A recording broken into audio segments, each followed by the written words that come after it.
Hello and welcome. I'm Natasha Kirchuk, and this is Middle East Now.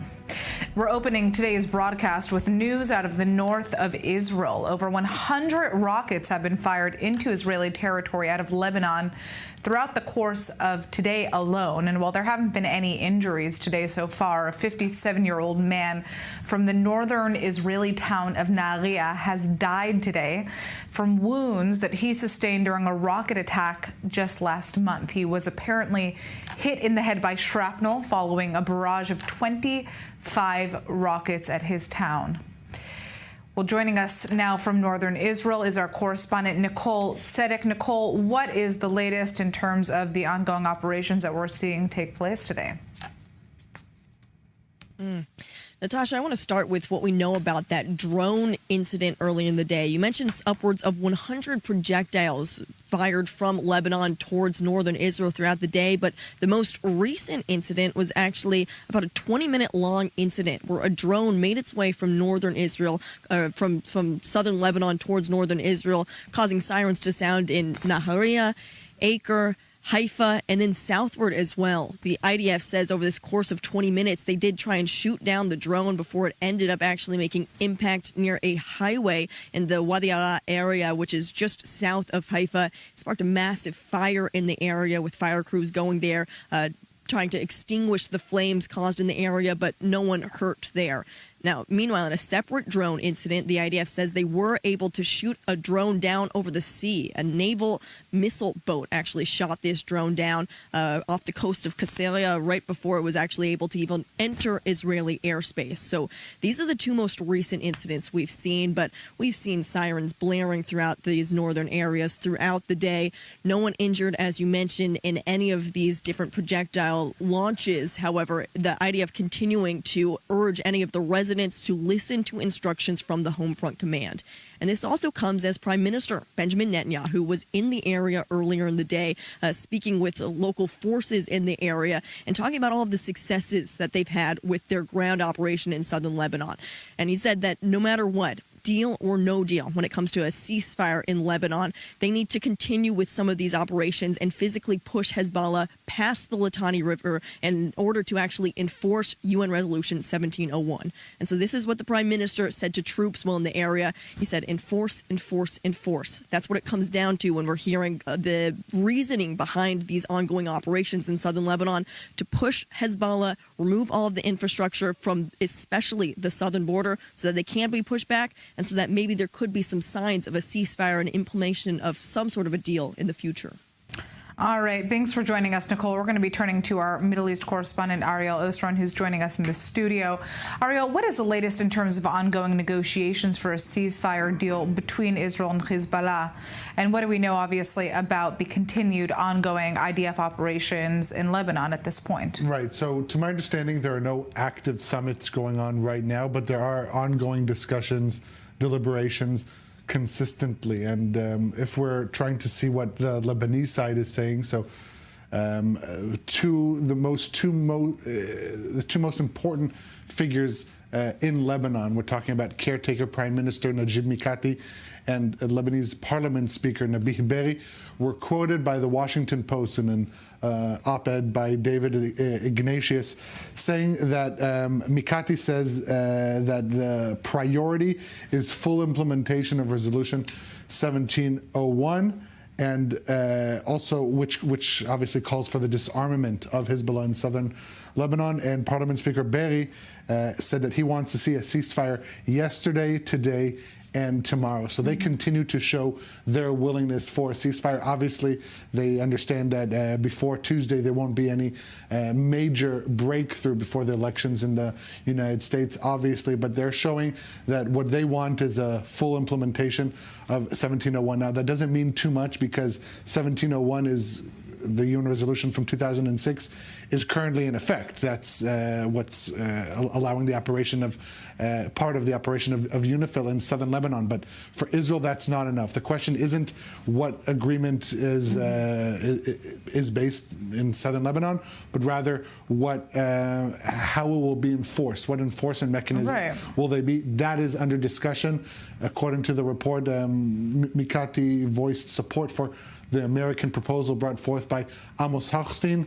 And this is taking place as Israeli forces continue to operate in southern Lebanon in various villages along the border and continuing to dismantle terror infrastructure above and below ground, and also discovering weapons caches. Every single bullet, every single weapon, a blatant violation of Resolution 1701. Right. Israeli forces have found tens of thousands, if not hundreds of thousands, of different weapons items in their operation so far.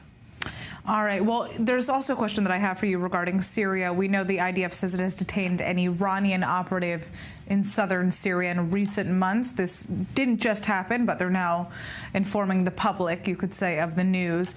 What can you tell us about this operation and who they apprehended?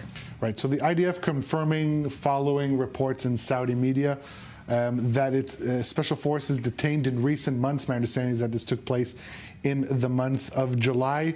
A Syrian operative involved in an Iranian terror network. That's how it was described by the IDF. The operative was named Ali Suleiman El-Asi, living in the southern Syrian town of Saida. He was responsible for gathering intelligence on IDF forces along the border. He was then taken for interrogation inside Israel. And the IDF even shared a part of his interrogation. Let's take a listen to what he told Israeli security officials. قعدنا على أساس تفرج ليش منطقة قال لي منطقتك جيدة يعني استراتيجية نستفيد منها. وشو فهمت بعدين؟ إنه تابع لإيران قال لي باسم هي الشعبة يعني. اوكي. جلسة قال بس بدك تشتغل معنا. شو بدي أشتغل معك؟ فقط عبارة الحدود. قال لي يا أخي هو المخابرات العسكرية بس وراها إيران يعني اللي فهمته إنه تبعيته لإيران. يعني إيران كمان ما في واجهة هيك في غطاء اللي هو شعبة المخابرات. حدوا بمنطقة حدودية. شو منطقة حدودية؟ إنه حركة منطقة حدودية. مثلا مرات قلنا له في دبابة امبارح الساعة كذا. دورية مرت الساعة كذا. I'm just going to say that. All right. Well, Ariel, obviously this is, very, very interesting to see that footage that the IDF also released of, such a significant troop presence in Syria also amidst this operation. But we're going to turn to Iran now. First, I just want to say there is some breaking news. American Airlines has decided to nix its flights to Israel until September of 2025. At this point, there are no American airlines that are flying to the state of Israel at this time because of the ongoing conflict. But obviously, that's, almost a year from now, pretty shocking decision. Interesting to see what it says about the state of affairs in Israel. Okay. Now, the IDF has confirmed that it has carried out an unusual raid in northern Lebanon where Israeli naval commandos captured a Hezbollah official before leaving the scene by speedboats. Now, this marks the deepest known incursion yet by Israel into Lebanon during this war, and our Emma Siegel brings us the latest. Dramatic footage coming out of northern Lebanon as the IDF confirms that Israeli naval commandos conducted a raid 140 kilometers north of Israel's maritime border with Lebanon on Friday. Israeli Navy's Shayatet 13 Commando Unit, which specializes in sea-to-land incursions, carried out the operation, capturing a Hezbollah official. The operative, Imad Amhaz, is considered by the IDF to be a, quote, significant source of knowledge in Hezbollah's naval force. According to Hezbollah-affiliated Lebanese newspaper El Akhbar, some 20 Israeli special forces wearing Lebanese security uniforms took part in the operation, which reportedly only lasted a total of 4 minutes, while citizens in the area were unaware of what was happening. We tried to go outside to see what was happening, and there was a voice telling us to go back inside, state security. So someone had gone out and saw what was happening. I reached the door and heard this voice, go back inside, state security. I went inside and stepped onto the balcony. I still kept hearing the same voice from the same person repeating, go back inside, state security, and that's all we know. The IDF says Israeli soldiers arrived on the coast of Batron and raided a chalet near the beach. Amhaz was taken from the building by the commandos and they left the area using speedboats. The Hezbollah official has been taken to Israel for questioning on the terror group's naval operations. The raid has sparked outrage from Lebanese authorities. The prime minister followed up on the kidnapping of Lebanese citizen Imad Amhaz in the Batroun region, and for this purpose contacted the Army Commander General Joseph Aoun and was informed by him of the ongoing investigations into the circumstances of the case. He also contacted the UNIFIL Command, which confirmed that it was conducting the necessary investigations into the case and coordinating with the Army on this matter. The Prime Minister also asked the Minister of Foreign Affairs and Emigrants, Abdallah Bo Habib, to submit an urgent complaint to the UN Security Council in this regard. The Prime Minister stressed the need to expedite investigations to uncover the circumstances of this case and put matters right. This operation comes as Israel has stepped up its military campaign against Hezbollah in Lebanon. While the aim is to return the displaced residents of northern Israel back home, hostilities persist.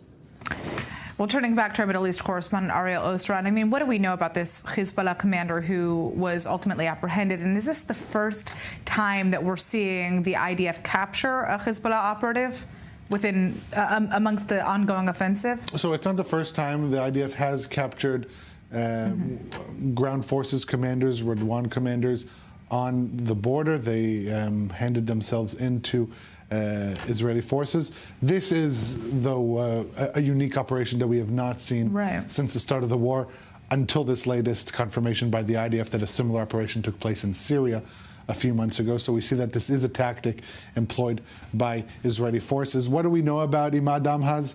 If we ask the Lebanese, they're saying that he has nothing to do with Hezbollah, that he's a civilian naval officer. Hezbollah has not officially confirmed that he is part of the terror group, but we know that he has a lot of experience in the naval unit and is connected also to the different naval activities that were carried out against Israeli forces in the previous war against Hezbollah in 2006.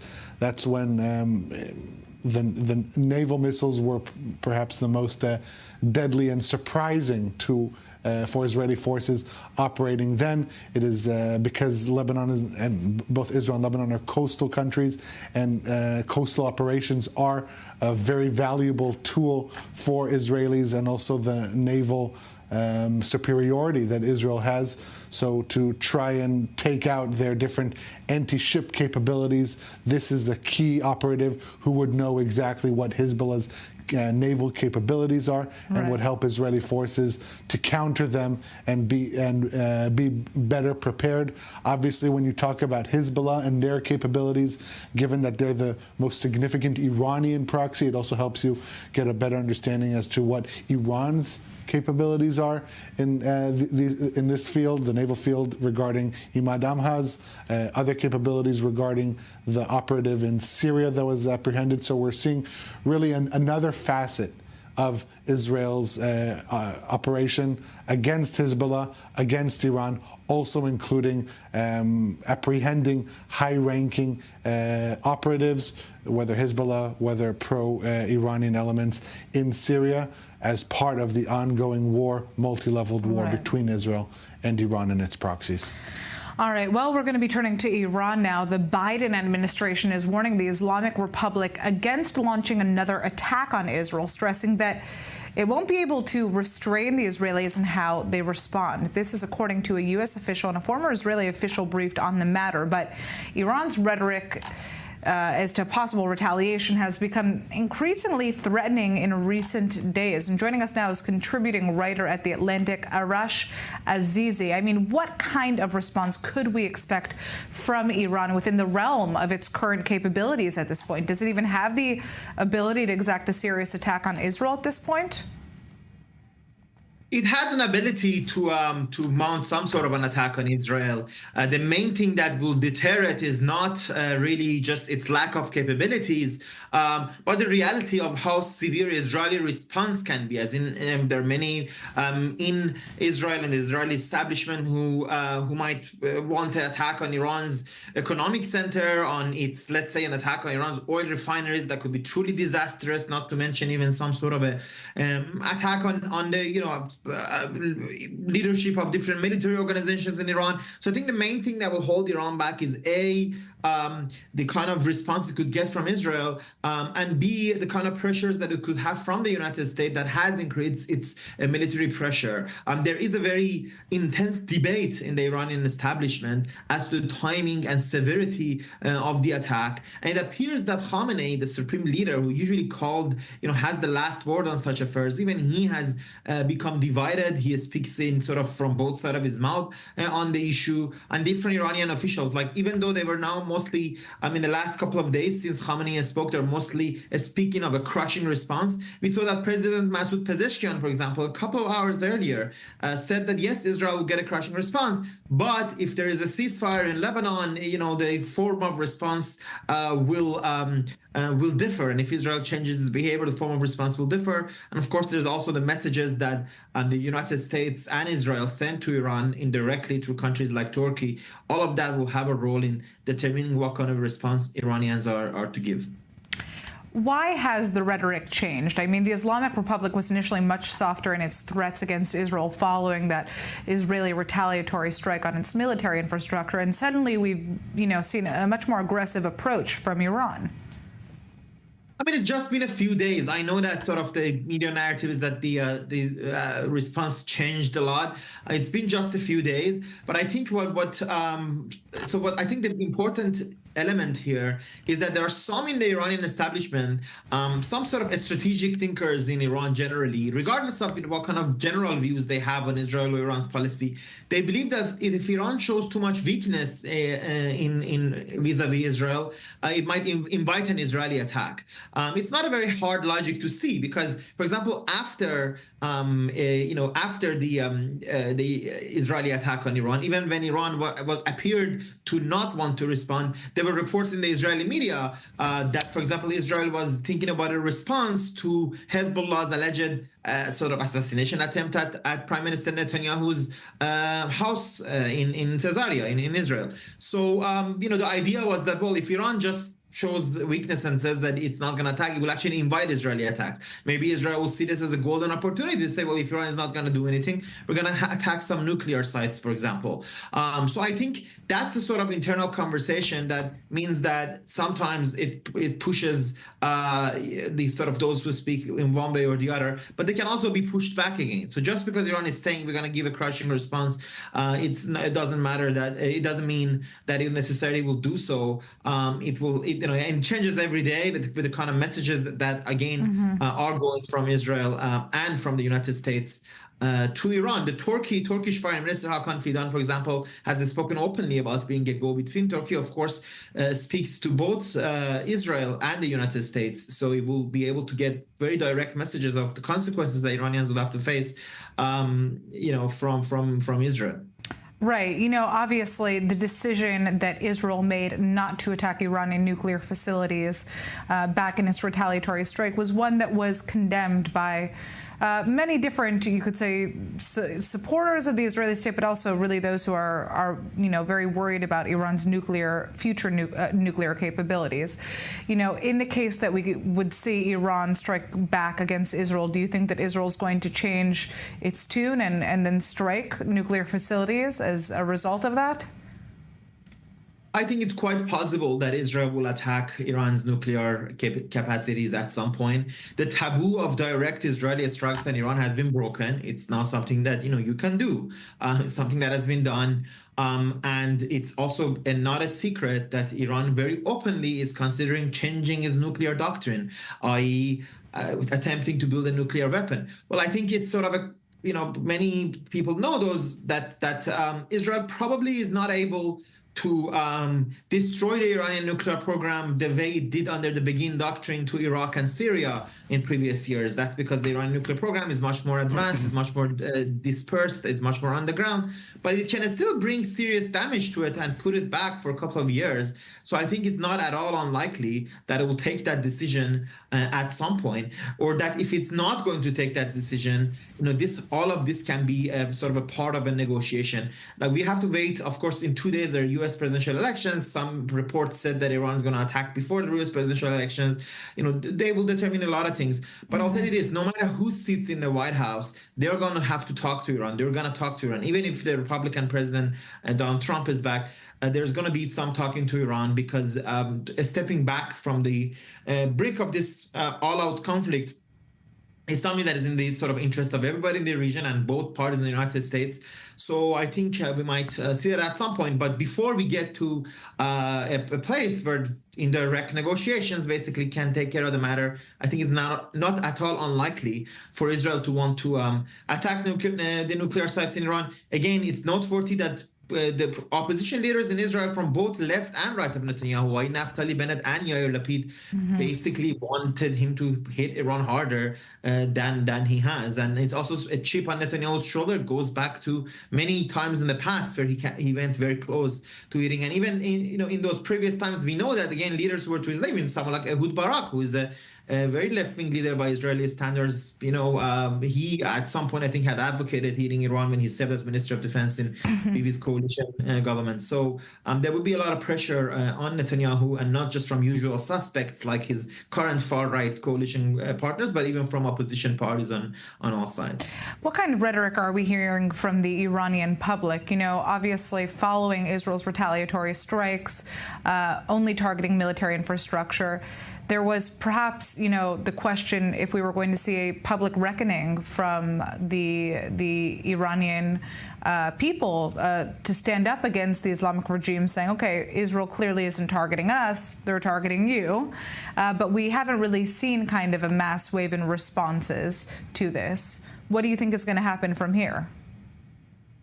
Frankly, those who predicted this sort of, there would be some sort of a mass uprising when Israel attacks and all that, frankly, they were a bit delusional. I mean, a mass uprising in which you come and bring down the government. Iranians have tried this many times in the past. They've been brutally killed. They don't have the sort of enough organization. So it's not like something that can just happen just like that. Also, an Iranian civilian was killed in the attacks, as were 4 Iranian soldiers, many of whom were ordinary Iranians who were serving in military posts. So I think the idea that, attacks will somehow not hurt the country or the people at all are also some sort of delusion, although one that is shared by some Iranians. Look, I'll say this.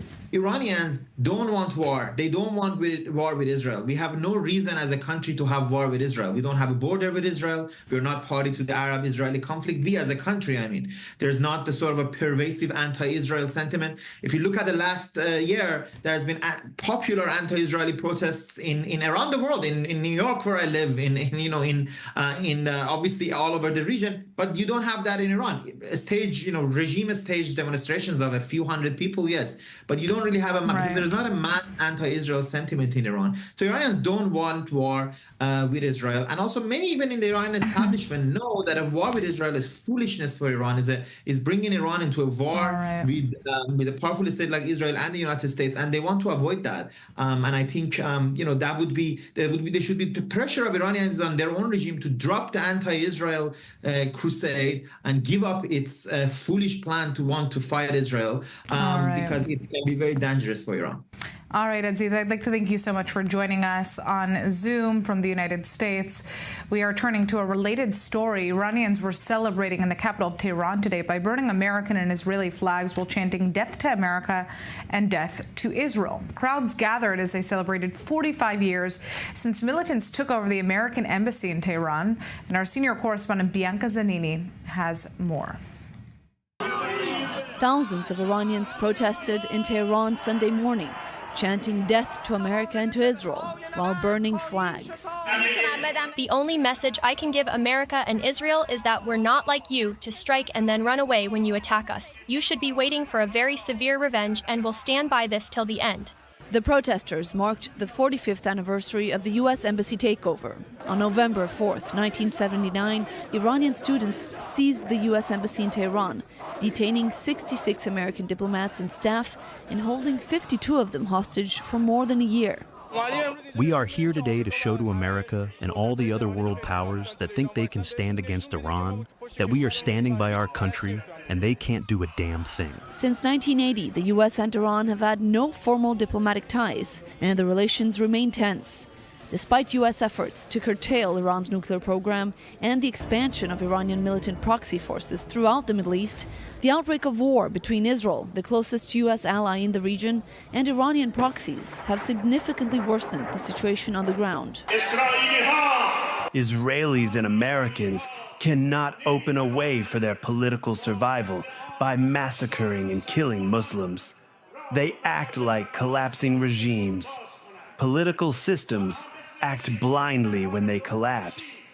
For the first time ever, Iran launched hundreds of ballistic missiles against Israel in 2 direct attacks in April and October.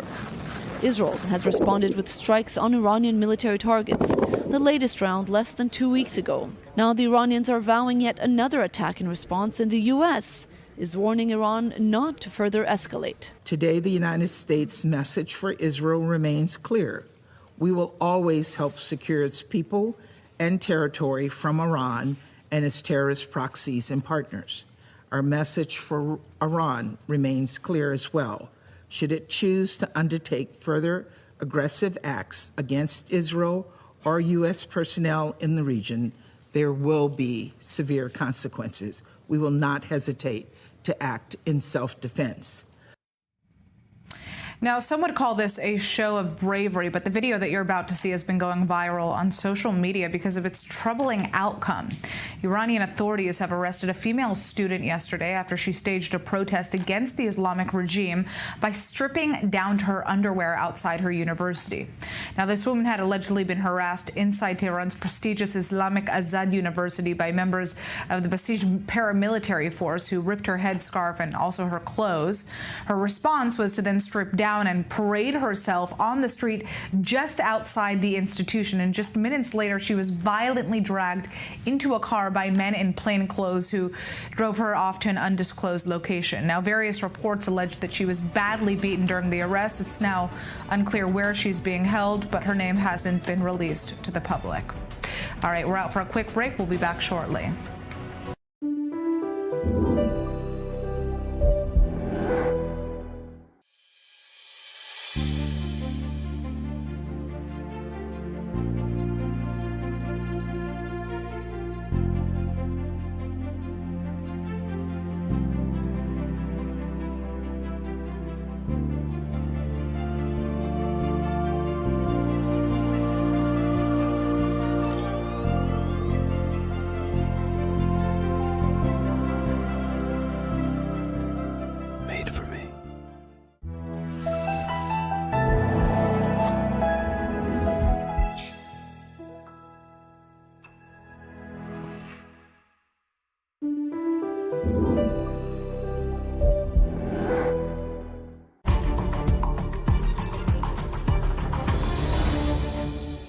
This broadcast is brought to you by Israel Bonds, the most direct and impactful way to support Israel. Invest now at israelbonds.com.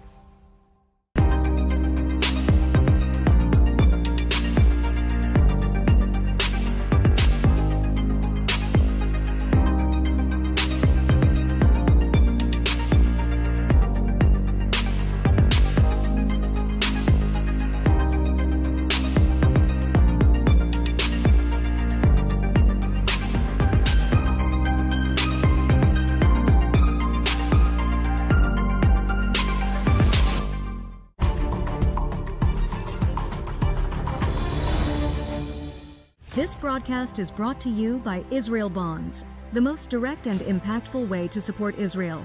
Invest now at israelbonds.com. Shalom. ¿Qué me trae por aquí? La necesidad impostergable de 600 millones de hispanoparlantes que ahora necesitan escuchar el mensaje judío e israelí en tiempos difíciles. ¿Cómo lograrlo?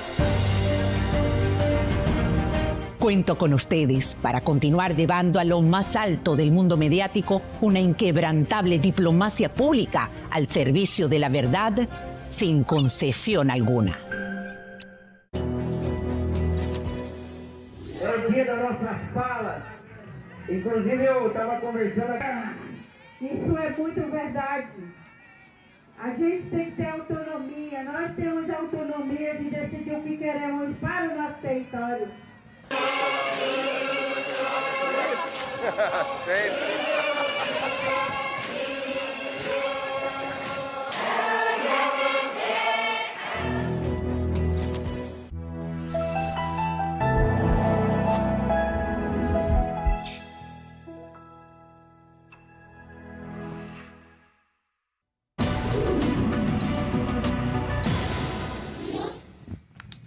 And we are back on Middle East Now. I'm Natasha Kirchuk, and thanks for sticking with us. Well, Israel has allegedly identified targets in Iraq that it will strike if Iran-backed militia groups continue to attack Israel from there, and has even warned Baghdad about this. That is according to a Saudi news outlet, and this comes as Israeli satellites have allegedly uncovered evidence of the Islamic Republic of Iran transferring ballistic missiles and other military equipment to Iraqi territory. I'd like to turn to our Middle East correspondent Ariel Osra on this. So what do we know about these reports at this point? How big of a concern is Iraq for the state of Israel? Well, what you cited is a report in Saudi Ilaf. It is known to have connections to sources in Israeli intelligence. And basically, the understanding is that out of fear of a more significant Israeli reprisal attack following this back and forth between Israel and Iran began in April, then another attack in October against Israel. The Iranian regime, they're concerned over another forceful Israeli strike. The understanding is that this last Israeli retaliation didn't only take out all of Iran's anti-air defense capabilities, but also severely harmed their own production of ballistic missiles en masse. And so, given the understanding that if Iran were to attack Israel from Iranian territory, then Israel would respond there. So they're trying to use their proxies. This is the foundation of the proxy doctrine brought forth by the late Qasem Soleimani from the Quds Force. And so with the understanding that Iran wants to refrain from striking Israel from Iranian soil, but definitely want to continue their targeting of Israel, they want to do that via their proxies in Iraq, and perhaps in Yemen, perhaps even in tandem. Both would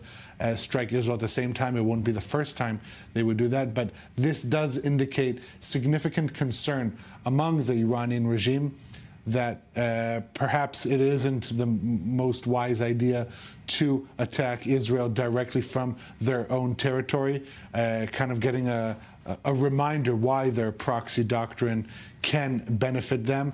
At the end of the day, if Iran were to attack Israel from Iraqi soil, then Israel would retaliate on Iraqi soil and not in Iran. And Iran, as we know, has no problem with sending the various Arab proxies it has in the region, as long as it distances their own Persian elements and keeps them safe. Following a deadly Israeli retaliation, it appears that the Iranians are recalibrating their strategy against Israel, want to maintain force against Israel, but do not want to do it from their own territory.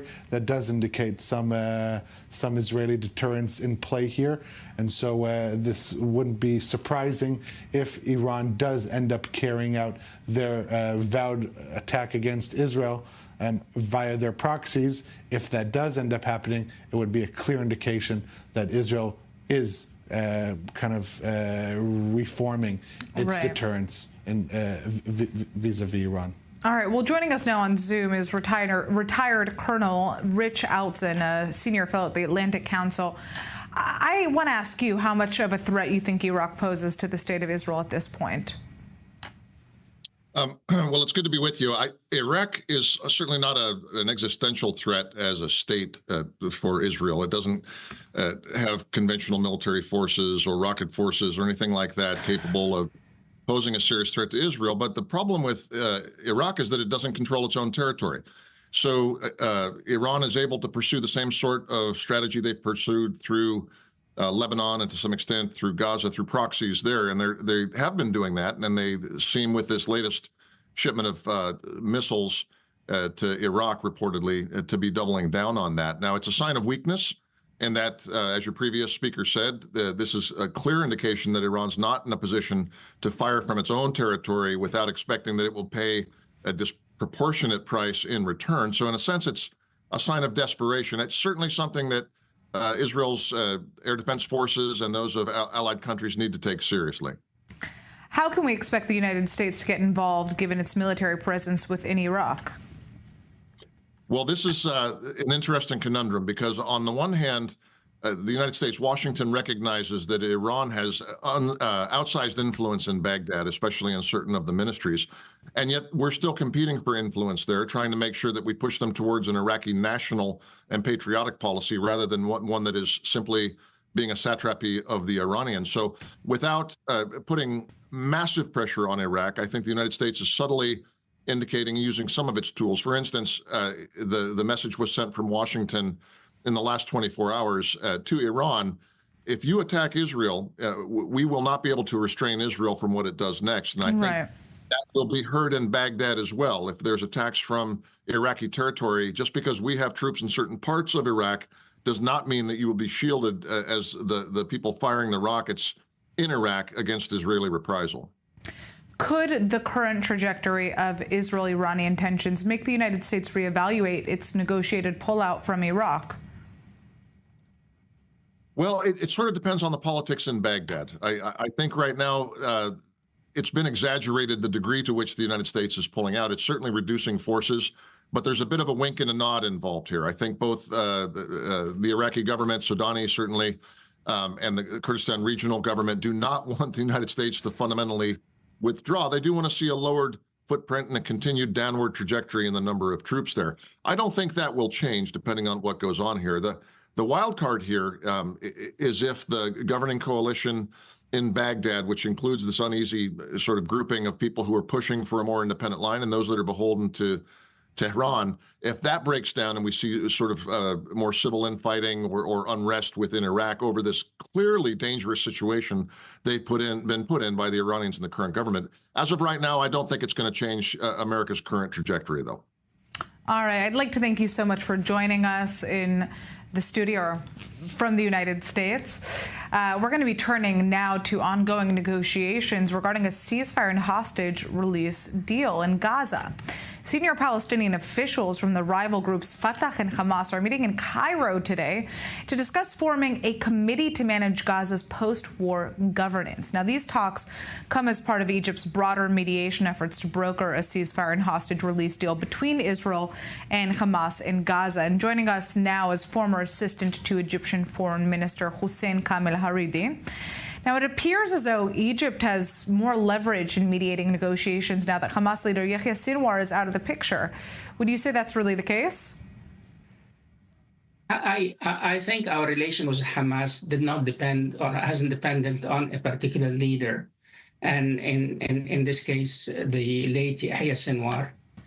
So we believe that we have dealt with Hamas for many years now, and we are dealing with them in the context of mutual respect and mutual interest. I guess at the present time, I guess we are mainly concerned, mainly interested in getting the various Palestinian factions, including the National Palestinian Authority, to agree on a formula, to agree on a scenario to run and to govern Gaza in the post-war period.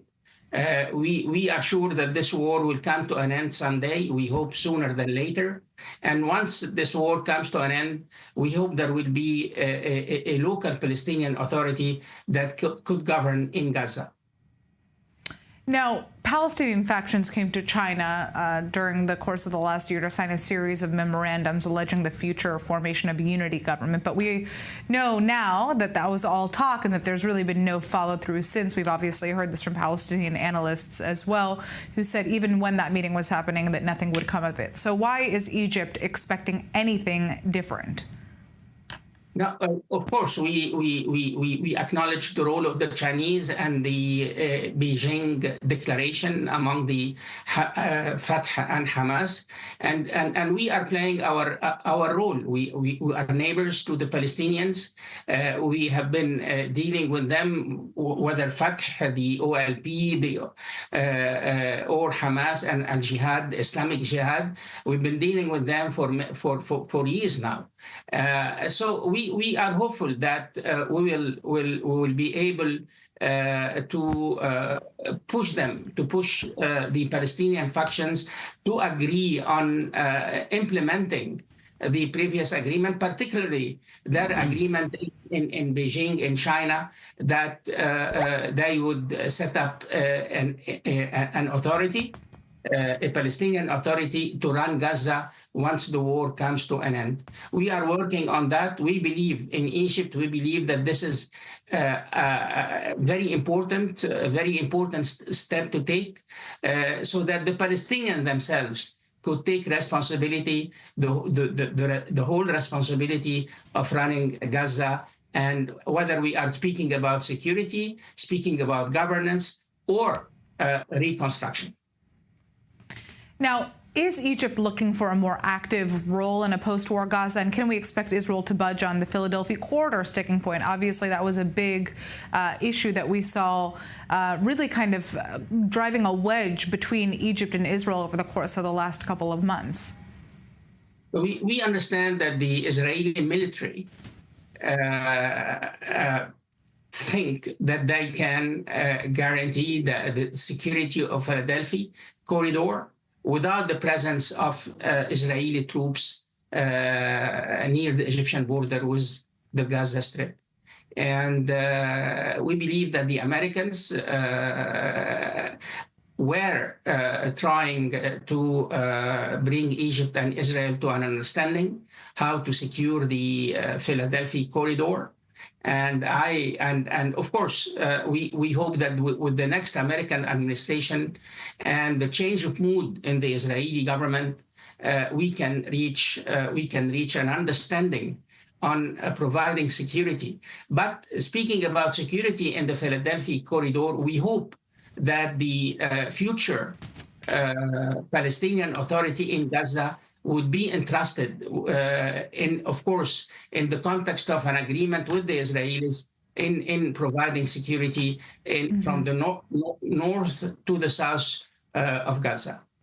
All right. I'd like to thank you so much for joining us and giving us your insight. We're going to be turning now to our Middle East correspondent, Ariel Osran.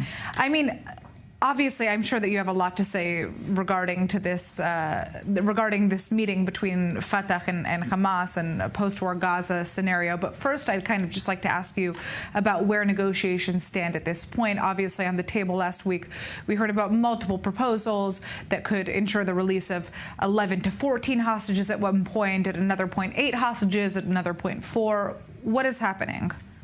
So what's happening now is we're kind of between summits. This is the stage following the last summit with the Israeli delegation, American delegation meeting with both mediators from Egypt and Qatar, both in Doha and in Cairo. That was the first round to kind of see where the situation stands. Now, there's, according to Qatari reporting, Al Arabi Al Jadid, there's a Hamas senior delegation that is currently in Cairo, not only to discuss these issues of Palestinian reconciliation with Fatah, which, if you ask me, there's higher chances for a Gaza ceasefire than internal Palestinian reconciliation between Hamas and Fatah. This is the who knows how many meeting, right, and they're not really agreeing on anything. This is for show for both sides. That's how we should take it. But what's interesting about this delegation is that Egypt is really trying to push on Hamas to try and agree to some kind of proposal. That's at least what we're seeing from these Egyptian efforts. Now, according to the Qatari report, this Hamas delegation includes new leadership figures, this is a quote, who have never participated in such meetings before, with the goal to create new opportunities for further discussion. So after Israel and the Americans met with the mediators. Now the mediators are trying to gauge Hamas's response, trying to see where they stand. And following these meetings, we will get a better understanding. If we hear of a new summit coming along, whether in Doha or in Cairo, we can get an understanding if these discussions were positive. But again, I doubt we'll hear any breakthrough headline prior to the election in the United States. Pretty much the whole region is on hold pending the results of that. And obviously we know that there's an attempt by the United States and Israel to decouple a ceasefire in Gaza to a ceasefire in Lebanon. That's something that Hamas and Hezbollah both are both refusing, but given this new situation that both terror organizations are in, without their respective heads, there's hope that this new reality may find elements in both terror organizations that are more willing to reach an understanding.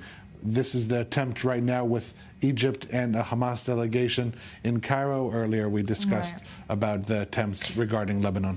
All right. Well, you know, you mentioned the upcoming U.S. elections. We're just 2 days away now. The race for the American presidency is tight. And with only a few days until the U.S. presidential election, the results could go either way. But for many Muslim and Jewish voters, the issue of Israel and the war in Gaza has made the decision even more difficult. Our senior correspondent, Bianca Zanini, has more. Tear the occupation down! Days away from the U.S. presidential elections, pro-Palestinian protesters took to the streets in Boston this weekend, saying they have lost faith in both of the main presidential candidates. It's been a whole year of both main ruling class party candidates trying to convince us that they're better than the other one. In reality, we know that both of them are in support of genocide. And so we're out here today demanding that neither of those candidates actually be voted for, because we deserve so much better than that. Israel's war against Hamas in Gaza has further divided an already polarized America like no other foreign policy issue. But while both Jewish and Muslim Americans have tended to vote Democrat, many on both sides say they're so disappointed by the two main candidates, they're considering a third option. It's almost like it's a competition on who could fund more money to Israel between Harris and Trump, and that's why people like me and many other Muslim Arab Americans will be voting third party, Jill Stein probably. Americans have been in a gridlock for decades, and they keep thinking that the Democrats are going to save them. We were pushed to vote for Biden in 2020, and look what he did. He's the one perpetrating the genocide. So for the record, the Gazan genocide will go down in history as being under Democratic leadership and not Republican leadership. According to a survey by the Jewish People Policy Institute, 63% of American Jews still plan to vote for Democratic candidate Kamala Harris. But for most American Jews living in Israel, Republican candidate Donald Trump is their guy. I think that things have changed since October 7th worldwide. I do have a lot of appreciation as an Israeli for all the help we've had from the United States of America during this war, and I'm very grateful. I'm not ungrateful, but I am concerned. As an Israeli living in an American Israeli living here in Israel for all these years, what will be if Vice President Harris wins the elections? I feel that her heart is not really with us. I think it's really a no-brainer. It really has to do with what kind of future do we want to have here in Israel? Do we want a future that has an embargo threatened on Israel every time we defend ourselves? Many in the Middle East holding their breath for the results of the upcoming U.S. elections. We're turning to the United Arab Emirates now. The country is celebrating its 12th annual Flag Day to commemorate the accession of the late President Sheikh Khalifa in 2004. Now, every year, schools and businesses across the UAE raise the flag to show their appreciation for the Emirates, and this comes just a few weeks after the Israeli ambassador to the UAE ended his term there, but so far there has been no replacement for him, prompting many questions. Well, joining us now is Flor Hassan Nahoum, the Deputy Mayor of Jerusalem and the co-founder of the UAE Israel Business Council. So, Flor, Amir Hayek, the only Israeli ambassador to an Arab country who did not return to Israel following the outbreak of the war, completed his term almost 3 weeks ago, leaving one of Israel's most friendly allies in the Gulf without an ambassador. So what is going on here? Why has he not been replaced? Well, I think that's probably a political question. This would normally be a political appointment. Amir Hayek was appointed by Yair Lapid when Yair Lapid was the foreign minister of the state of Israel. So I'm assuming that the prime minister is looking to see who will appoint. It's not unfortunately a career diplomat. It's a political appointment, and I think that's probably being delayed right now because we're in the middle of a war, and it's a difficult thing to have to deal with. But I think it's actually it's bad not to have somebody there, and it's not great to have somebody there who's not appropriate and who the Emiratis, feel that they can work with, and that's a challenge. We need to appoint somebody and somebody good pretty quickly. Now, the UAE is still a major supplier of Gaza aid. How has the war impacted relations with Israel? Well, in the Middle East, rhetoric and reality can be two different things. I think overall, the Abraham Accords are holding strong when you think about the year that we've had. First of all, I want to remind everyone that last year, a month after October 7th, the Arab League met in order to boycott Israel, major boycott, and to roll back the Abraham Accords. And they couldn't pass the boycotts, and they couldn't pass the ending of the Abraham Accords because our Abraham Accords partners would not let them do that. A few months back in April, when Iran attacked Israel, we also saw the United Arab Emirates and Saudi Arabia, who's still not an Abraham Accords signee. We saw them actively helping Israel that night. And what's even more interesting is that they admitted that they helped us a couple of days later. And this year, believe it or not, even in the toughest year, the toughest environments, we're going to end up the year with $4 billion in trades in goods and services with the UAE. So overall, there may be certain declarations, but ultimately, they're still very much in the Abraham Accords, very supportive of the Abraham Accords. And in fact, they tell their people that thanks to their relationship with Israel, they can actually help the Palestinians in Gaza even more. And they are the only country that set up a field hospital actually for the Gaza. Now, with the upcoming U.S. elections and the potential for Trump's return to office, where do you think the future of the Abraham Accord stands? I mean, what lessons has the Arab world learned about what it means to maintain diplomatic relations with Israel during times of war like what we're seeing right now? Well, that's an interesting question. And Saudi Arabia, I think just before Trump lost the last election, Saudi Arabia was certainly very close to making peace with Israel. Before October 7th, again, they were close with building peace with Israel. And what Saudi Arabia really wants is a defense pact with the United States so that the United States can stand strong behind them if something happens with the Islamic Republic of Iran. I think traditionally the Republican administration, certainly Trump, has been much tougher on Iran. And I think that for the most part, that's what the Sunni moderate countries want to see. They want to see toughness with against the Islamic Republic of Iran. All right, Flor, I'd like to thank you so much for joining us, giving us your insight on the current relationship that we're seeing with the UAE and other Gulf Arab countries. Obviously, we're going to have to wait for the U.S. elections to kind of see what the future holds. But we're going to move on now to a peculiar but also good story here. Finally, something light to smile about. Israel has held its first ever official camel race in the Negev desert in a nod to the local Bedouin population. And trust me, you're going to want to take a look. Thousands of people gathered in the Negev desert in southern Israel on Friday to witness a unique event, the first official camel race in the country. Despite the country's struggles with conflict, this event brought together families, friends, and communities from across Israel.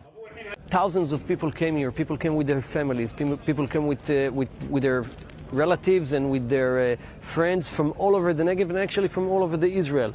The race was organized by the Negev Camel Riders Forum, which includes Bedouin and Jewish members working side by side. About 40 camels participated in the race, including 10 adult camels, over the age of 10. We also have an event for the little calves that are about 6 years old. We have 2 tracks, one for calves for 6 kilometers, and the camels did 2 tracks for 12 kilometers. With tensions running high across the region, this event was about more than just racing. Organizers saw it as a way to foster unity and provide relief from the emotional toll of conflict.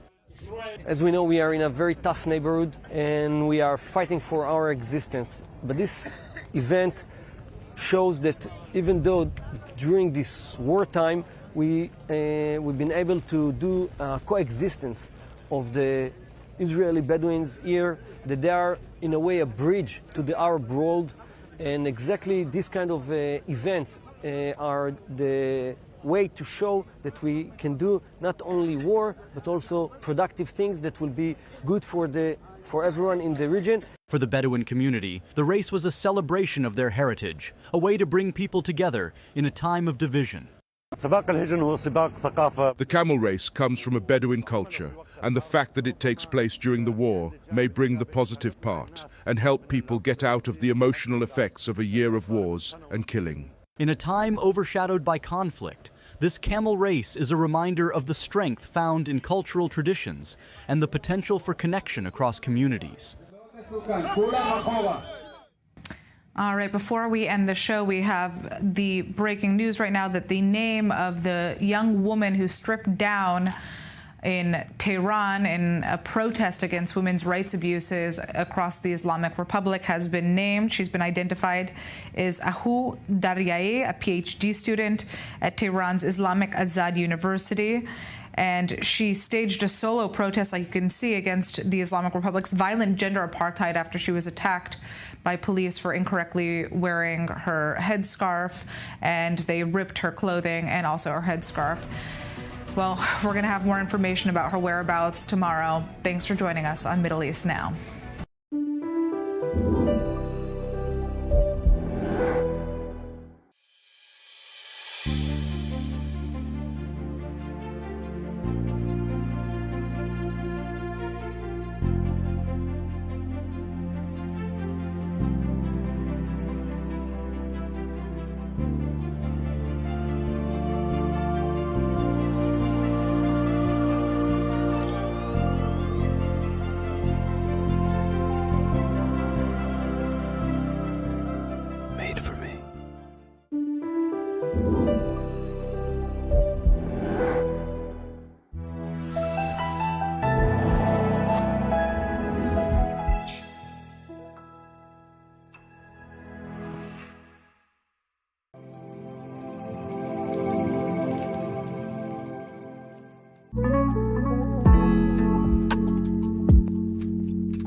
Shalom and welcome to Jewish World Weekly.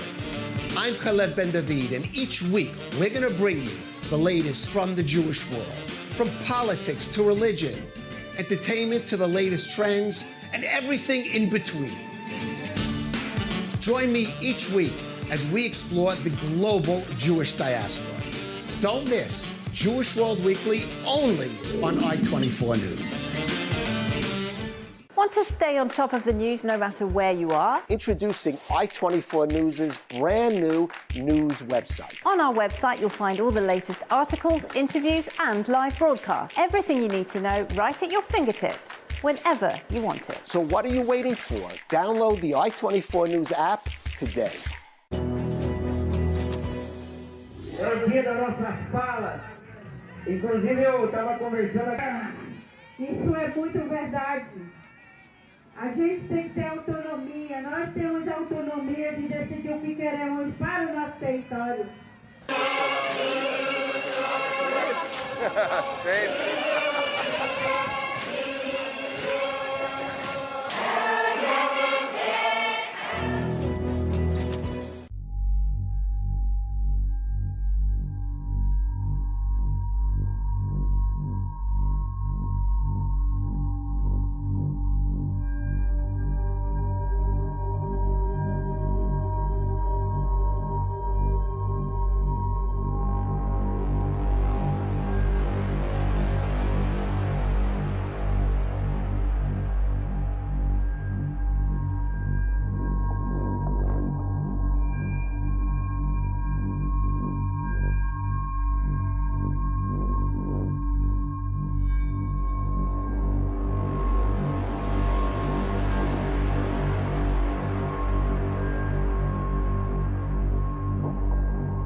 today's program, the United States reportedly warns Iran not to launch another attack on Israel, saying Washington won't be able to restrain Jerusalem if Tehran tries to attack again. Meanwhile, the Iranian supreme leader doubles down on his threats.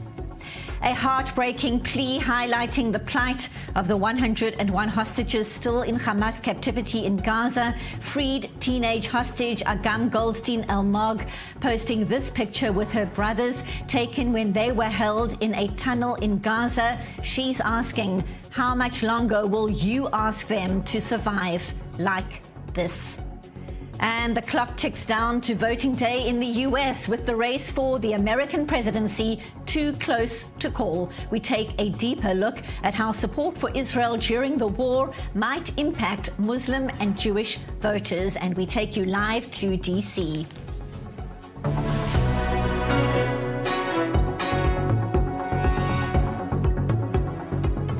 This is the rundown on I-24 News. I'm Benisa Levine. Rockets raining down on Israel's north on this day. Hezbollah launching more than 100 projectiles out of Lebanon on Sunday. Drone attacks too, including one that traveled across Haifa and surrounds for more than half an hour. 394 days since the Hamas terror rampage and mass abduction in southern Israel on the 7th of October, the terror group in southern Lebanon showing its support for Hamas in Gaza.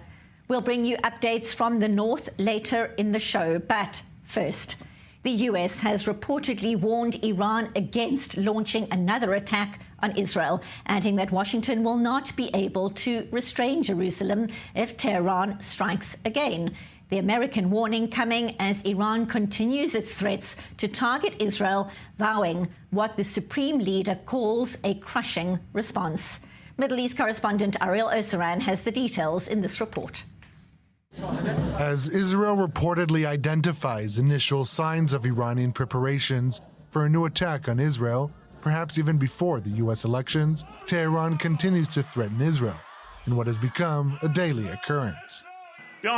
We warn the United States and Israel that if they don't change their behavior, they will move toward collapse and destruction. We will ultimately defeat them. This will be seen in future scenes. Iran marked on Sunday the 45th anniversary of the U.S. Embassy takeover and hostage crisis. Supreme Leader Ali Khamenei met with the families of army officers who were killed in Israel's retaliatory attack. The enemies, be it the Zionist regime or the United States of America, will definitely receive a crushing response in return for what they are doing against the Iranian nation and the resistance front. The United States has reportedly warned Iran in recent days against launching another attack on Israel, adding that Washington will not be able to restrain Israel if it attacks again. I'm not going to speculate or discuss intelligence assessments on this from here. But we've been very clear that Iran should not respond. I said this on Wednesday. We will continue to support Israel. That support included the arrival of B-52 long-range bombers in the region, with additional destroyers deployed to the Middle East. Israel estimates that Iran could choose to act via its proxies in Iraq or Yemen in an attempt to lower the risk of another Israeli attack on Iranian soil. I appreciate very much the support of the USA. Israel today has more freedom of action in Iran than ever. We can reach any place in Iran as necessary.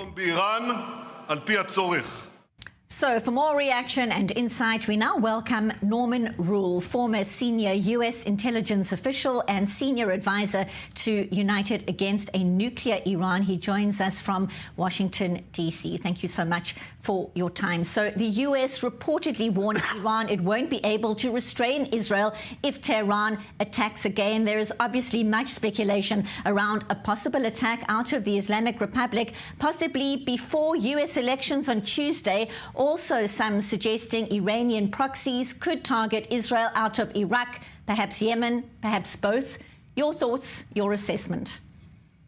Good evening. This is an extraordinarily complicated time. We are off the map of many traditional narratives and observations and analysis on the region. Iran faces a difficult challenge. Israel has demonstrated repeatedly that it can now strike anything in Iran. Iran's missile barrages against Israel have been defeated.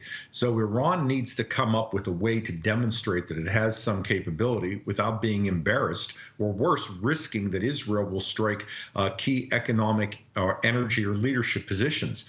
This will be a very difficult challenge for Iran. At the same time, they're going to want to do something to save face, to speak to their local hardliners, and to also demonstrate to regional proxies that they remain a viable partner. Because keep in mind, Iran has done very little for the Houthis, Hamas, Hezbollah since this conflict has begun. And as you say, while it may be working to try and save face, as you put it, American B-52 bombers have arrived in the region. The THAAD battery is already here. So elections or not, the U.S. is showing its support here in the Middle East right now. Certainly. And in fact, in addition to the THAAD, we have also positioned missile destroyers in the region. And these missile destroyers have a capability of providing even further air defense support for Israel and other partners. The question regarding the B-52s really comes down to one point. Will Iran believe that if it crosses some line, that the United States would use these offensive weapons to take out Iranian missile or other military facilities? I'm not sure the United States has given Iran a reason to believe that, but we need to keep in mind that a B-52 is a defensive weapon, and it is something that Iran simply could not defend against. And while this is all unfolding, obviously many worried that any further attacks from either side could spark a wider war. Israel's retaliatory response last time, as you alluded to, targeted military bases in Iran. Security experts suggesting that was just round one, and potentially, if Iran tries to attack again, what do you see the likelihood Israel could target oil fields or nuclear sites? And would Israel need to wait to see who wins the election in the U.S. before it carries out such a targeted strike?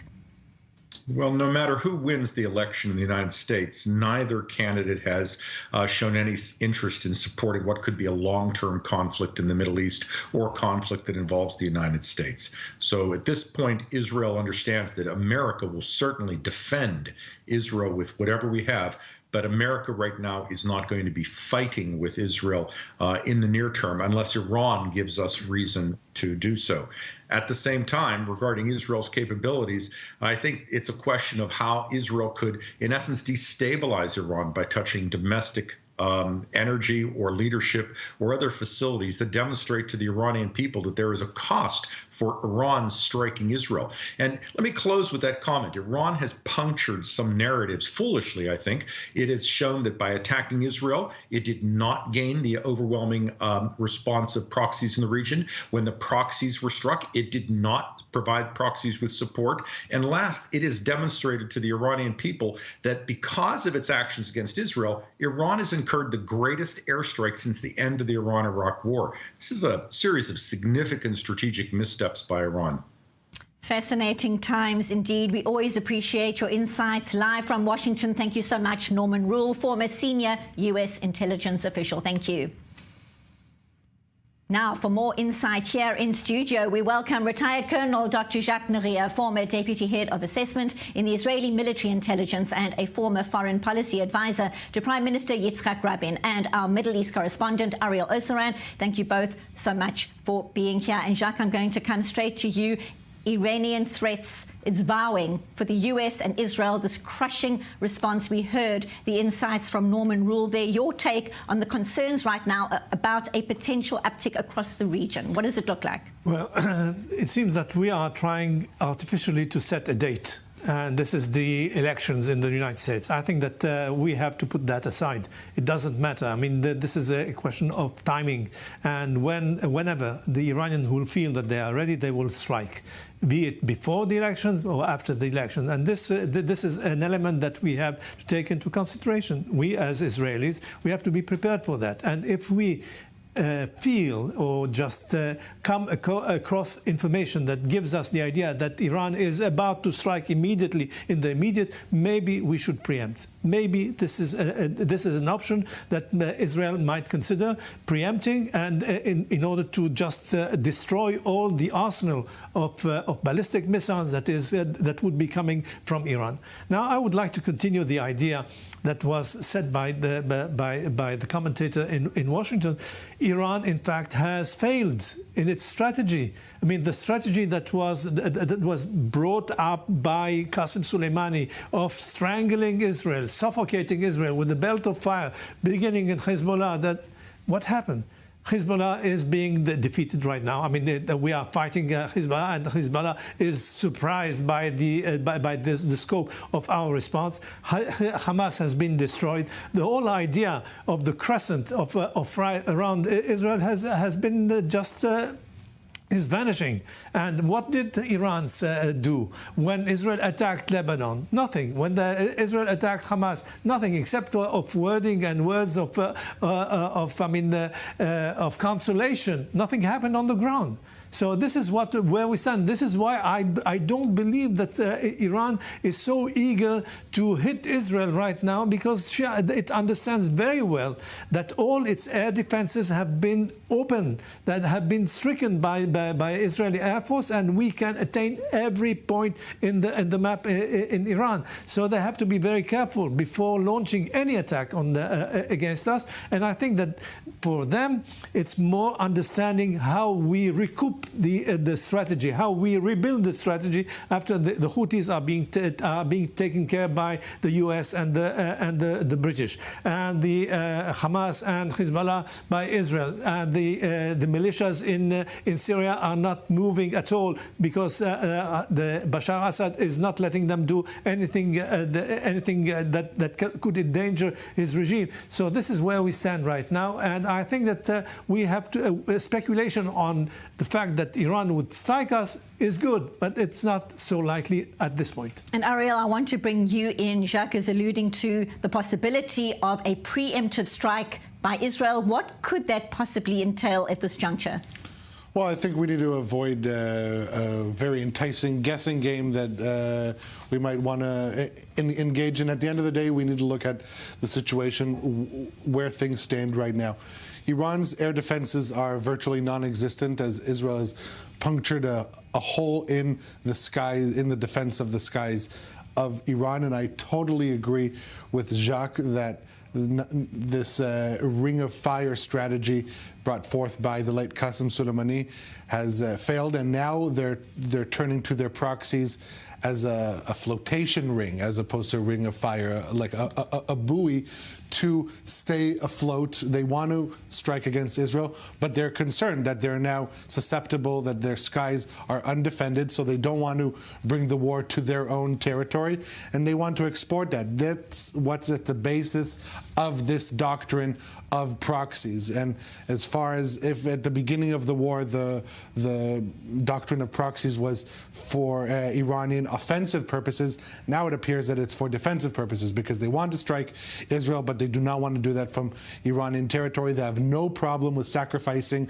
their Arab militias to carry out their goals as long as they defend their own Persian elements. And so at the end of the day, it would make sense that they would try and strike from one of the proxies, whether it's Iraq, whether it's Yemen, or both in tandem. Israel has proven in the past that it can retaliate against those proxies. The interesting question will be whether, if Iran attacks through proxies, will Israel retaliate against the proxies or against Iran directly. Until now, we have not seen a retaliation for a proxy strike taken out against Iran, but we have seen many firsts in this war, and a non-existent shadow war between Israel and Iran. Potentially, it could respond to both in that scenario. Gentlemen, stay with us. Much more to unpack right now. It was an unusual, highly dangerous operation by IDF Special Forces inside northern Lebanon. Israeli naval commandos seizing a Hezbollah official at dawn on Friday from the coast of Batrun, then taking him back to Israel by speedboat. It's the deepest known operation by Israel on the ground in Lebanon during this war. Our Emma Siegel has the details in this report. Dramatic footage coming out of northern Lebanon as the IDF confirms that Israeli naval commandos conducted a raid 140 kilometers north of Israel's maritime border with Lebanon on Friday. Israeli Navy's Shayatet 13 Commando Unit, which specializes in sea-to-land incursions, carried out the operation, capturing a Hezbollah official. The operative, Imad Amhaz, is considered by the IDF to be a, quote, significant source of knowledge in Hezbollah's naval force. According to Hezbollah-affiliated Lebanese newspaper Al Akhbar, some 20 Israeli special forces wearing Lebanese security uniforms took part in the operation, which reportedly only lasted a total of 4 minutes, while citizens in the area were unaware of what was happening.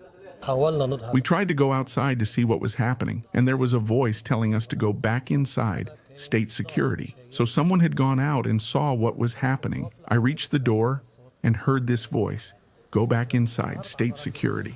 I went inside and stepped onto the balcony. I still kept hearing the same voice from the same person repeating, go back inside, state security, and that's all we know. The IDF says Israeli soldiers arrived on the coast of Batron and raided a chalet near the beach. Amhaz was taken from the building by the commandos and they left the area using speedboats. The Hezbollah official has been taken to Israel for questioning on the terror group's naval operations. The raid has sparked outrage from Lebanese authorities. The Prime Minister followed up on the kidnapping of Lebanese citizen Imad Amhaz in the Batroun region, and for this purpose contacted the Army Commander General Joseph Aoun and was informed by him of the ongoing investigations into the circumstances of the case. He also contacted the UNIFIL Command, which confirmed that it was conducting the necessary investigations into the case and coordinating with the Army on this matter.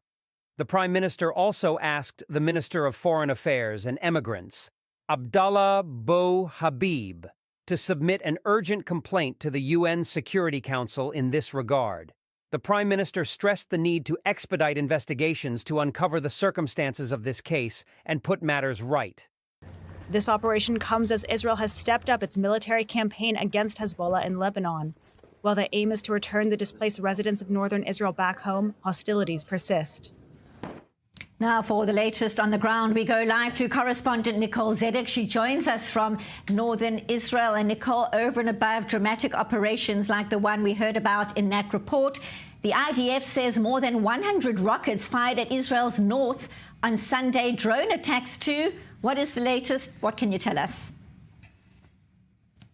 Another very active day up here in the north, Benita. One of the incidents that you were talking about where we saw not only more than 100 projectiles fired from southern Lebanon into northern Israel throughout the day, but for the span of about 20 minutes a few hours ago, there were sirens sounding all throughout northern Israel as a drone made its way from southern Lebanon over Nahariya, Acre, Haifa Bay area, and southwards of that as well. The IDF said during the span of this 20 minutes, as the sirens continued to sound, they did try to attempt to shoot this drone down, but they were unsuccessful, and eventually the drone actually made impact right near a highway in the Wadi Ala area, which is just south of Haifa. This did spark a massive fire in the area. Fire crews arrived to the scene and tried to put that out as well. Now, meanwhile, another drone also launched from the southern Lebanon made its way over off the coast of Caesarea. Now, the IDF says that they were able to shoot this down with a Navy missile boat, actually intercepting the drone before it even made its way into Israeli airspace. And so these are the main different incidents that we had seen in the recent hours when it comes to the activity here on the northern border. And as we're speaking about drones, the IDF did announce today as well some pretty significant elimination. One of the senior commanders of Hezbollah's drone unit, who was killed in a recent airstrike in Lebanon, according to the IDF. This was a guy with significant knowledge of the capabilities of Hezbollah's aerial systems, not only drone attacks, but also cruise missile attacks on Israel as well. This man had been active in the drone unit for more than a decade, according to the IDF, not only helping develop many of these drones, but also launching dozens of attacks on northern Israel. over the past several years. And so another significant elimination. So as we're talking about the major gains that Israel continues to have, this is another big one because we've seen exactly the type of damage that some of these drones can cause. Today alone, no one was injured in any of the incidents that have happened so far today on the northern border. But still, we see so many people having to run to their shelter, stay in their shelter for at least 10 minutes, because especially with these drones, as they're going through the area and the IDF is trying to shoot them down, the IDF says it's important to listen to the instructions from the Home Front Command because there's still the risk of falling shrapnel as well. So to really stay inside the shelter if any of those alarms do indicate that there is a hostile aircraft intrusion in the area, but still a major elimination today coming from the IDF following the news earlier of the sirens that we saw as well. Thank you so much, correspondent Nicole Zedek, live in northern Israel. And still in studio, our panel, and I want to pick up on that report we heard earlier on about the elite Shayetet 13 force seizing the Hezbollah operative after arriving on the coast in Batrun in northern Lebanon. We know it's the deepest activity, so to speak, inside the north of Lebanon, inside Lebanon on the ground, Ariel, for many, many years. Talk to us about what is known about that stealth operation. Well, we know that about 20 special forces soldiers, they came dressed as in Lebanese security operatives, and all civilians who went out of their homes, as we can see in the video. So the forces told them, we're national security, go back inside. And that is believed to have helped their cover. They came in the uniform of Lebanese security. And really regarding this target is believed to have had key information regarding Hezbollah's naval capabilities. Now, back in 2006, Israel was, in the Second Lebanon War, Israel was targeted and suffered severe losses through attacks against Israeli naval vessels. And so in an attempt to try and maintain Israel's naval superiority, apprehending a guy like this and getting an understanding as to Hezbollah's naval capabilities, this is a significant and strategic get for the forces. The understanding is that this whole operation took about 4 to 5 minutes from the moment the forces arrived at the home, grabbed him out. You also see 2 civilians in there, and many in Lebanon are asking whether those are indeed Lebanese civilians who are helping the forces or Israeli forces in civilian clothing. But this is another example to how deep into Lebanese security, whether it's Hezbollah, whether it's the national security apparatus, the level of infiltration that Israeli forces can maintain to try and protect its own assets. Again, Israel did not eliminate him. They took him, interrogated him, and he may yet be returned in a deal in the coming future.